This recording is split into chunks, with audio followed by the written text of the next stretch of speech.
Suv o'pkamga kelib qoldi. Kechasini uyqusizlikdan chidayolmaganman.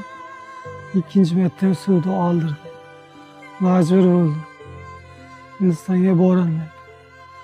Operatsiyaga kuchim yetmayapti. Ro'za Ramazon oyida qiynalib yotgan oilani oldiga keldik. Qo'pol qilib aytganda, jigari qurib ketgan akamizni hozir biz Qashqadaryo viloyatidamiz. Akamizga zudlik bilan yordaminglar kerak. Men 27 yildan beri bilan yashayman. Mana shu 1 yildan beri jigar sirrozi bilan kurashib kelmoqda. Shu farzandlarim boshiga omon bo'lsin. Iltimos yordam beringizlar qo'llaringizdan kelgancha. Akamiz ahvoli tobora og'irlashib borayotganligi sababli hozir qornidan suv olishgacha majbur bo'lishyapti.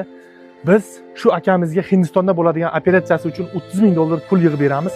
Xudo xohlasa sizlarning yordamlaringiz bilan akamiz mana shu turadigan xonadonida mana shu uy akamizniki.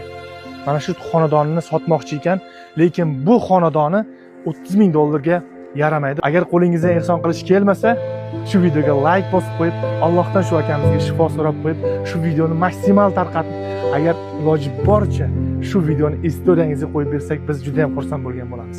O'zlarini ayollarining nomida kartalari, telefon raqamlari ham o'zlarining nomida. Xalqim meni yordam beringizlar.